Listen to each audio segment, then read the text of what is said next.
In 2005, when Hurricane Katrina we got notice that it was coming, I was staying at Camp Shelby, Mississippi. We were deploying with the 11th AFCRAD, heading over for our first tour. Well, we went home that Saturday, and it was already chaos, everybody trying to get stuff together, get prepared.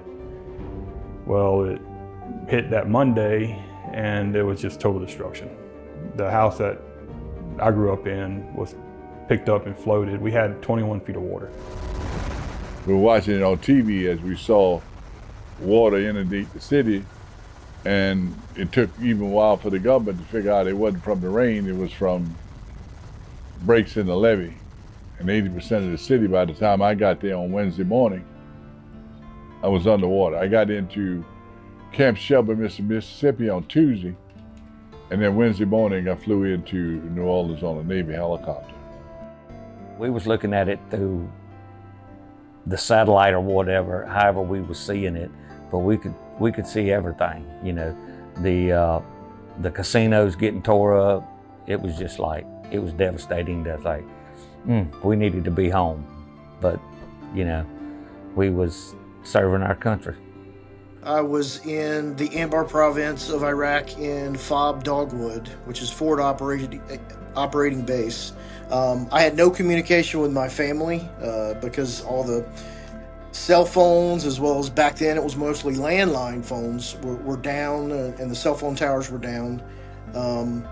But we knew it was very bad, and we saw reports that what was just complete devastation across the Gulf Coast, and the amount of water that was coming in, I knew I needed to eventually get back home.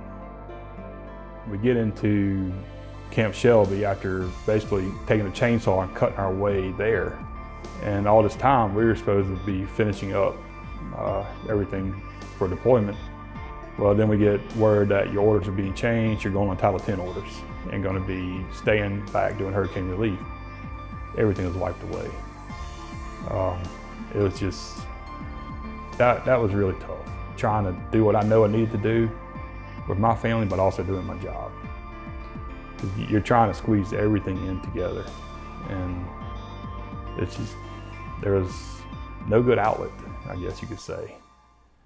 In a major disaster, many times the first criticism goes to the first responders, but you got to remember the first responders, they're survivors too. And then the hidden heroes in this is neighbors saving neighbors. Because most of the lives that were put on high ground or got the buses, they didn't get there necessarily by first responders. They got there by neighbors helping neighbors. I took the responsibility on as commander to rebuild the post and to operate the post like it should be.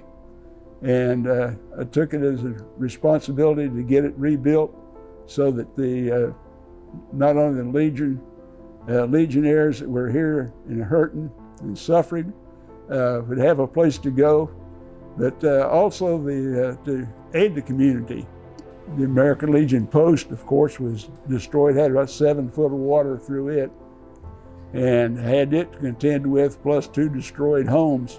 So it was a pretty busy time for my wife and I both. We're evacuating people out of New Orleans because with any turn in the hurricane, the infrastructure is so weak, we want to get people out of the city that want to leave now, voluntary evacuation. The dialysis center here in town had been contacted that they're in the Superdome. They had several people who needed dialysis, but the dialysis centers in New Orleans were flooded or overworked.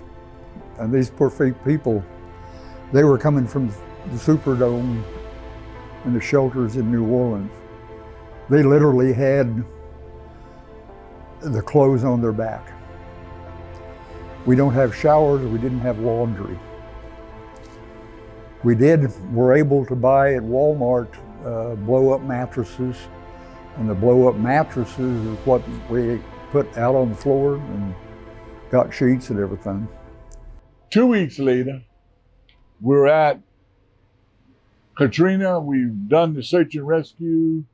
We're getting ready to redeploy the Navy ships that are in port, and here come Hurricane Rita. The worst night was Rita, and we had 95 people in here that night. And I'd say that it was awful loud that night. There was a lot of stuff blowing around.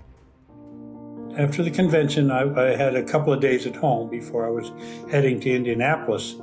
And it was when I was at home that I received a call saying, hey, this is really bad stuff. Katrina come in and just wiped out Legion posts and houses and members, and everything's in trouble. And so the first discussion we had is the National Emergency Fund. How are we going to help these veterans and our members? After the American Legion got involved and got the word out, we started getting donations from posts, literally California, Oregon, Washington, Idaho, New York, and that's what saved us. Like I say, the post was in kind of financial straits, but all of those post donations and the big one from the grant from the Legion, from National, is what saved us there during that month. And the American Legion response, our membership across the country, was just incredible. They donated truckloads of supplies, truckloads of food, thousands and thousands of dollars, and along with the National Emergency Fund, to just instantly help. And it was such a united effort. I was so proud of the Legion for our members doing that. The national headquarters really came through. I can't say enough about it, how it helped. That is something I was very thankful for. Getting that grant gave us the cash on hand to get the necessities that we needed at the time. Now, I won't forget the sounds. I won't forget the smells and the sights. But the one thing it does, you see the resiliency of people.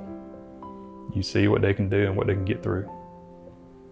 So if we can get through that, I feel like we can get through anything.